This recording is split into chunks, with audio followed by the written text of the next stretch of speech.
Hello students. तो देखिए, last topic हमने किया था इलेक्ट्रिक पावर, अब उसे आगे कंटिन्यू कर रहे हैं हम। तो ऐसा यूनिट हमने बता दी थी आपको, और बिगर यूनिट जो इलेक्ट्रिक पावर की वो किलोवाट एंड मेगावाट। ठीक है, ये भी आप लोगों को पता ही है। तो 1 किलोवाट 1000 वाट के बराबर होता है, और 1 मेगावाट 10⁻6 वोट के बराबर होता है। हॉर्स पावर 746 वाट के बराबर होता है। हॉर्स पावर कमर्शियल यूनिट है। इलेक्ट्रिक एनर्जी, इलेक्ट्रिक एनर्जी क्या है? Total work done by the source of EMF in maintaining an electric current in A circuit for a given time is called electric energy consumed in the circuit. क्या कहा गया कि जो भी source of EMF है वो current को कितने समय के लिए मेंटेन करता है सर्किट में, तो उस दौरान जितनी एनर्जी कंज्यूम होती है सर्किट के द्वारा वही इलेक्ट्रिक एनर्जी कहलाती है। तो इलेक्ट्रिक एनर्जी होती है आपकी W is equal to power into time. तो आपको पता है पावर का फॉर्मूला वर्क अपॉन टाइम। तो वर्क का फॉर्मूला पावर इंटू टाइम आप लिख सकते हैं। पावर का फॉर्मूला वी आई है, तो ये फॉर्मूला आपका बन गया वी आई टी, क्योंकि P is equal to V I होता है।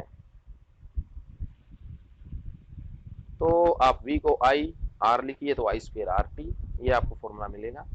तो यही जो हीट का जो जूल्स ला है, वही जो हीट है वो जरूर नहीं कि हर जगह हीट की फॉर्म में कन्वर्ट हो। अब जैसे बल्ब है तो उसमें हीट तो बन ही रही है, लेकिन साथ में लाइट भी प्रोड्यूस हो रही है। तो जो इलेक्ट्रिकल एनर्जी है वो केवल एक एनर्जी की फॉर्म हीट की फॉर्म में कन्वर्ट नहीं हो रही। तो इसी प्रकार जो भी हम आइडियल सिचुएशन यहाँ पे मान के चल रहे हैं कि कोई भी बल्ब है तो बल्ब केवल लाइट पैदा कर रहा है, हीट पैदा नहीं कर रहा। तो यानी जो H is equal to I square R T था, अब वो एच ना रहकर वो हीट एनर्जी है, तो एनर्जी की कोई दूसरी फॉर्म बन चुकी है जैसे लाइट एनर्जी, तो वो भी आई स्क्वायर आर टी ही रहेगा। तो इलेक्ट्रिक एनर्जी आप निकाल सकते हैं इससे I square R T, unit इसकी जूल रहेगी। और 1 joule is equal to V I T की जगह रखिए वैल्यू 1 वोल्ट 1 एम्पियर 1 सेकेंड। तो 1 वोल्ट इंटू 1 एम्पियर ये 1 वाट है, इंटू 1 सेकेंड। ठीक है, तो ये आपका 1 जूल कहलाएगा। अब आप देखिए commercial unit of electric energy. तो कमर्शियल यूनिट इलेक्ट्रिक एनर्जी की है किलोवाट आवर, जो कि हम लोगों के घर पे बिजली के बिल आते हैं वो किलोवाट आवर के अकॉर्डिंग आते हैं। 1 किलोवाट आवर को 1 यूनिट भी बोला जाता है, जो कि board of trade, BOTU, board of trade unit. ठीक है, 1 किलोवाट आवर क्या है? ये electric energy consume by an appliance of 1 kilowatt in 1 hour. 1 घंटे के अंदर 1 किलोवाट पावर का कोई अप्लायंस है, उसने कितनी एनर्जी कंज्यूम करी, जितनी भी कंज्यूम करी उसी का नाम है 1 किलोवाट आवर। जैसे 1 वाट सेकेंड, 1 वाट का कोई आपका अप्लायंस है, 1 सेकेंड के लिए उसने काम किया, तो 1 वाट का जो भी अप्लायंस है 1 सेकेंड में जितनी एनर्जी कंज्यूम करा या करता है वो एनर्जी 1 जूल कहलाती है।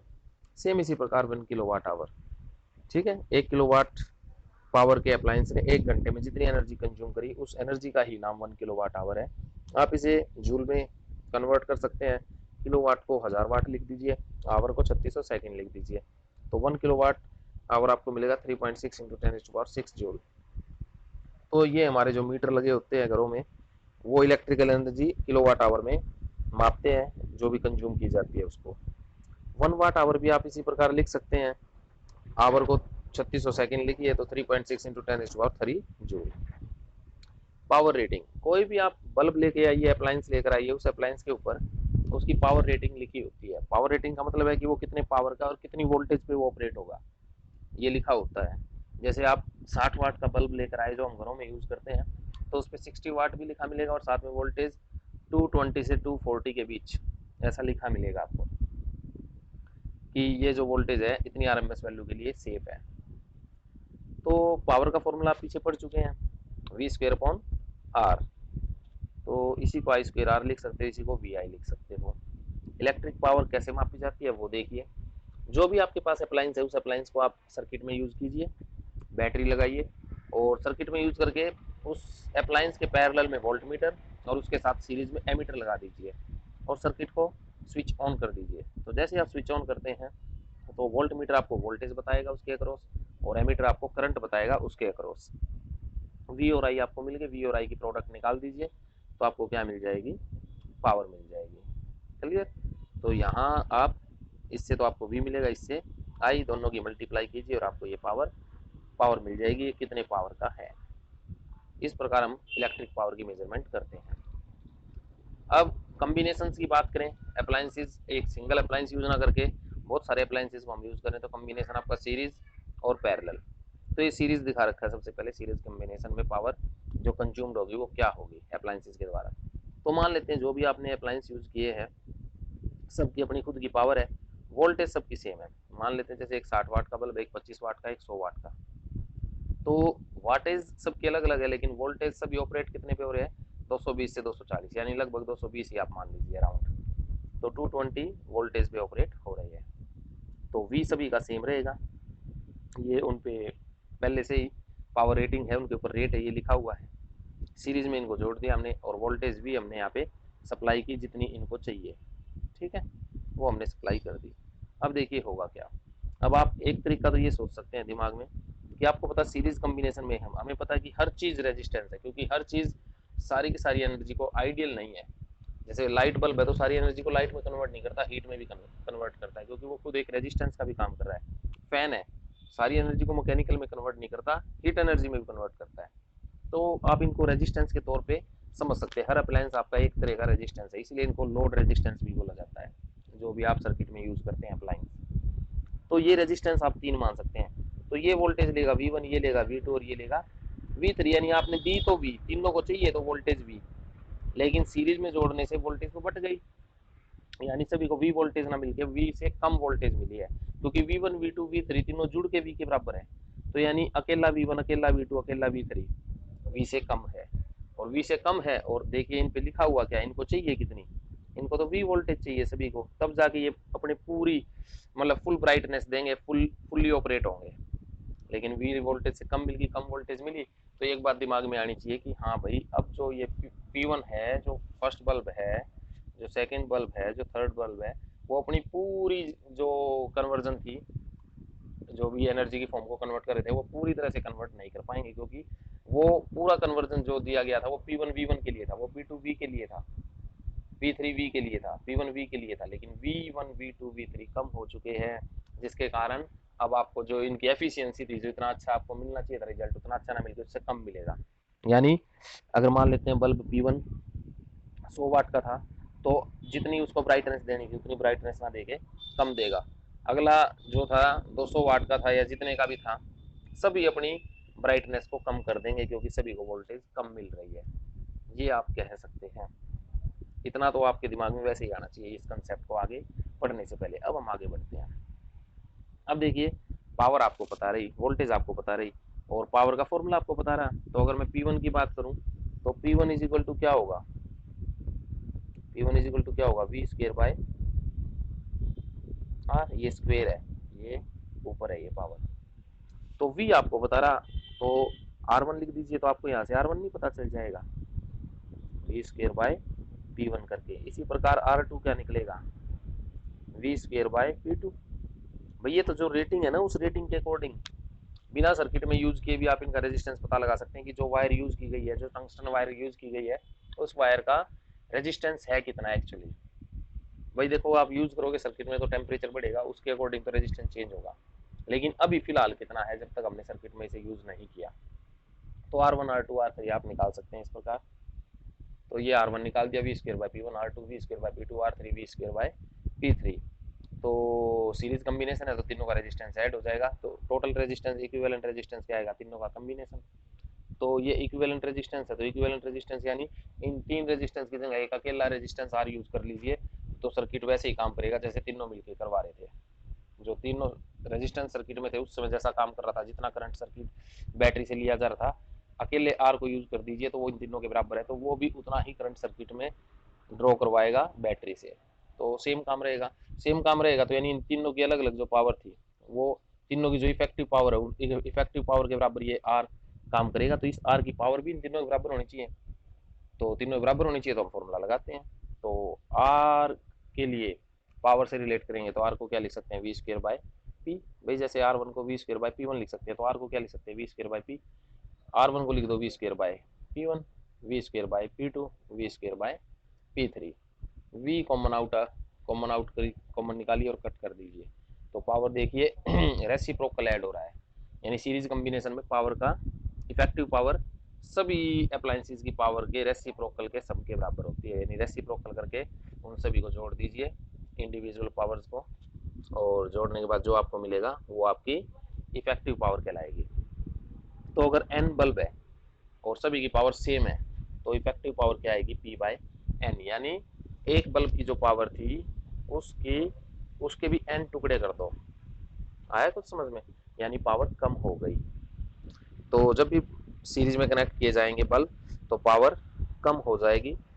पावर कम होने का मतलब है कि सभी की जो ब्राइटनेस थी बल्ब की वो उतनी ना रह के कम रहेगी, एक्चुअल जितनी होनी चाहिए। अकेला अगर सर्किट में यूज होता तो वो पी पावर कंज्यूम करता, और पी पावर कंज्यूम करने का मतलब वो ज़्यादा एनर्जी कंज्यूम करता, ज़्यादा एनर्जी कंज्यूम करता तो अपनी जो ब्राइटनेस है उस बल्ब की वो अकेले की ज़्यादा होती। लेकिन अगर वैसे ही तीन बल्ब को सीरीज में 100-100 वाट के तीन बल्ब सीरीज में जोड़ दीजिए तो हर एक बल्ब की जो पावर है वो कम हो जाएगी, यानी अब वो अगर 180 वाट के बल्ब की तरह काम करेंगे तीनों 100 वाट की तरह भी, तो जितना 80 वाट का बल्ब अकेला ग्लो करना था तीनों मिलके, ऐसे में समझाना चाह रहा हूँ आपको, 80 की बजाय 60 भी हो सकता है, तो यानी एक्चुअल पावर से कम पावर हो जाएगी तीनों की।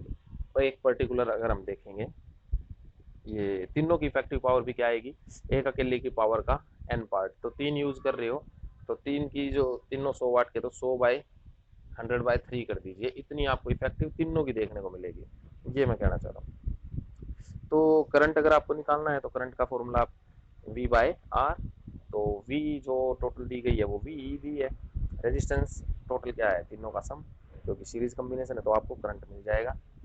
अब आप अलग अलग कि कौन सा बल्ब ज्यादा ब्राइट ग्लो करेगा वो पता लगाने के लिए आप क्या यूज कर सकते हैं। तो देखिए पावर का फॉर्मूला कौन सा यूज होना चाहिए यहाँ पे,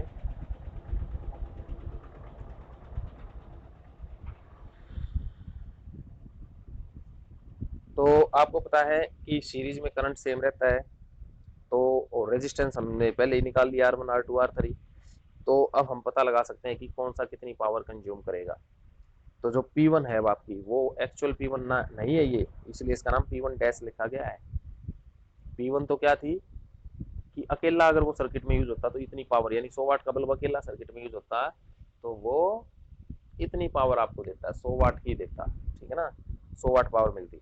लेकिन अगर तीन यूज कर दिए सर्किट में तो अब 100 वाट बल्ब 100 वाट वाला 100 वाट का बल्ब नहीं रहा है, 100 वाट से कम वाटेज उसकी हो चुकी है, पावर हो चुकी है, तो P1 डैश क्या आएगा, जितना करंट होगा सर्किट में उसका स्क्वायर और इनटू में रेजिस्टेंस R1, और ये करंट आएगा V/R1 plus R2 plus R3 इसके अकॉर्डिंग, ठीक है।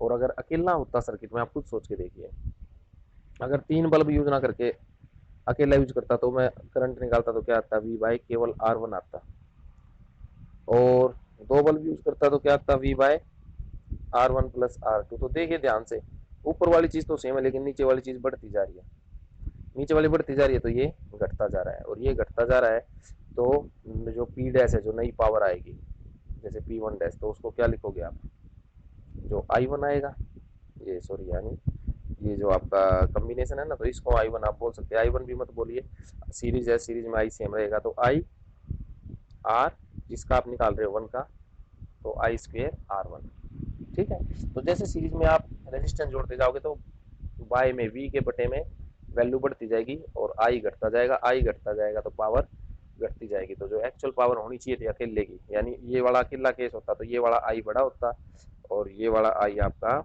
छोटा होता, ठीक है। तो अकेले के केस में I बड़ा होना था, I बड़ा होना था तो पावर भी बड़ी होनी थी। तो आपको समझ में आया कि हाँ पावर कम हो गई है कम्बिनेशन में। अब इसमें P2 निकाल लीजिए, P3 निकाल लीजिए, तो सारे P1 dash P2 dash P3 dash निकाल लीजिए, उसके अकॉर्डिंग अब आप देख लीजिए कौन सी पावर ज़्यादा बड़ी आई। तो उस जगह पे यानी जी P3 मान लो ज़्यादा है तो P3 वाला जो बल्ब है उस जगह पे वो वाला बल्ब ज़्यादा एनर्जी कंज्यूम कर रहा है पर सेकेंड बाकी सभी से, तो वो ज़्यादा ग्लो करेगा। तो एक बात और समझ में आई यहाँ पे, शुरू में आपने देखा रेजिस्टेंस और पावर में उल्टा रिलेशन है, उल्टा रिलेशन है, तो उल्टे रिलेशन के कारण अब आप देख सकते हैं जिस बल्ब की पावर कम होगी उसका रेजिस्टेंस ज़्यादा होगा, उसका रेजिस्टेंस क्या होगा ज़्यादा, तो जिसकी पावर कम उसका रेजिस्टेंस मैक्सिमम, और जिसका रेजिस्टेंस करंट तो सभी के लिए सेम है, अब देखिए करंट तो सभी के लिए I square same R1 R2 R3। अब ये देखिए तो जिसका रेजिस्टेंस ज़्यादा होगा तो I² R की प्रोडक्ट भी उसकी उसी की ज़्यादा होगी, तो यानी जिसकी पावर सबसे कम होगी ना, वो समझिए आप, जिसकी पावर सबसे कम होगी उसका रेजिस्टेंस सबसे बड़ा है, उसका रेजिस्टेंस सबसे बड़ा तो उसकी आई स्क्वायर आर प्रोडक्ट भी सबसे बड़ी है, तो उसका पावर कंजम्पशन सबसे ज्यादा होगा, यानी वो एनर्जी को ज्यादा कंज्यूम करेगा, यानी वो ज्यादा ग्लो करेगा, ज्यादा ब्राइटनेस देखने को मिलेगी आपको।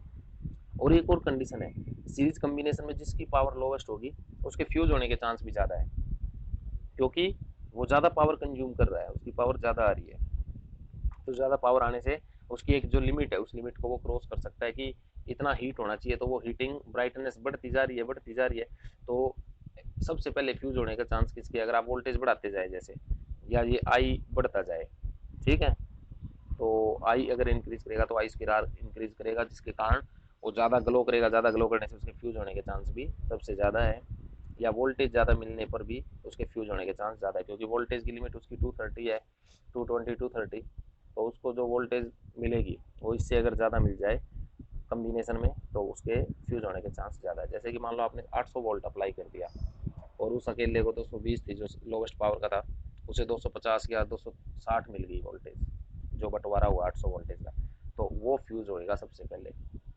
आई बात समझ में? तो चमकेगा सबसे ज़्यादा सबसे कम पावर का, और फ्यूज होने के चांस भी है सबसे कम पावर के सबसे ज़्यादा, सबसे पहले फ्यूज होने के। तो आप देखिए, आगे बढ़ते हैं। अब पैरेलल कम्बिनेशन आप देखिए, पैरेलली हमने जोड़ दिया, ठीक है, P1 P2 P3, जो आप वोल्टेज दोगे वो वोल्टेज तीनों को सेम मिलेगी, पिछले केस में वोल्टेज बढ़ गई थी, यहाँ पे बढ़ेगी नहीं। तो रेजिस्टेंस निकालने का तरीका वही, जो भी इन पे रेटेड है, जितने वोल्टेज पे काम करेगा ऑपरेट करेगा, जितनी पावर लिखी हुई है उससे R1 R2 R3 निकाल लीजिए। अब सीरीज कम्बिनेशन तो है नहीं, है तो पैरेलल कम्बिनेशन है, तो रेसिप्रोकल होके ऐड होगा, तो 1/r is equal to 1/r1 plus 1/r2 plus 1/r3, multiply V square से कर दीजिए, वी स्क्र से मल्टीप्लाई करोगे इफेक्टिव पावर आपको मिल जाएगी, इफेक्टिव क्योंकि ये इफेक्टिव रेजिस्टेंस था तो इफेक्टिव पावर मिल गई। तो P1 V² बाई R1 क्या था, यहाँ से आप देख सकते हैं V²/R1 आएगा P1। तो इस प्रकार आपको effective power P1 plus P2 plus P3 ये मिल जाएगी। तो अगर n ऐसे बल्ब है पैरेलल में तो NP इफेक्टिव पावर इंक्रीज हो गई है, यानी टोटल सर्किट की इफेक्टिव पावर बढ़ गई है, पिछले केस में टोटल सर्किट की इफेक्टिव पावर कम हो गई थी। तो ये इसमें हमें केस देखने को मिलेगा। ब्राइटनेस की पता करना चाहे कि कौन सा बल्ब ज़्यादा ब्राइट ग्लो करेगा, तो रेजिस्टेंस, अब यहाँ पे देखिए पिछले केस में करंट सेम था और रेजिस्टेंस हमें पता था, इस केस में करंट सबका अलग अलग है, लेकिन एक चीज़ है जो सबकी सेम है वो है वोल्टेज, तो इसमें फॉर्मूला ये लगाना अच्छा रहेगा, V²/R। तो V²/R1 V²/R2, अब देख लीजिए P और R की क्या रिलेशन है, V तो कांस्टेंट है, उल्टी रिलेशन है, तो फिर से जिसकी पावर ज़्यादा उसका रेजिस्टेंस कम होगा, या जिसकी पावर कम उसका रेजिस्टेंस हाई होगा। तो हाईएस्ट पावर का जो बल्ब है उसका रेजिस्टेंस कम होगा, ठीक है ना, और रेजिस्टेंस कम होगा तो वो रेजिस्टेंस बटे में है, इसमें उल्टा लिखा जा रहा है, बटे में है, तो सीधी सी बात है, रेजिस्टेंस जिसका कम उसका जो ग्लो है वो मैक्सिमम होगा, ठीक है, क्योंकि पावर उसकी मैक्सिमम आएगी। तो सबसे कम रेजिस्टेंस किसका होगा, जिसकी वाटेज सबसे पावर ज़्यादा होगी, तो पैरेलल कॉम्बिनेशन में ज़्यादा पावर वाला सबसे ज़्यादा ग्लो करेगा, और उसी के फ्यूज होने के चांस, यानी सेफ्टी लिमिट को अगर वो एक्सीड कर गया, करंट ज़्यादा हो गया, तो उसके फ्यूज होने के चांस भी सबसे पहले है। तो ये है आपका पैरेलल कॉम्बिनेशन।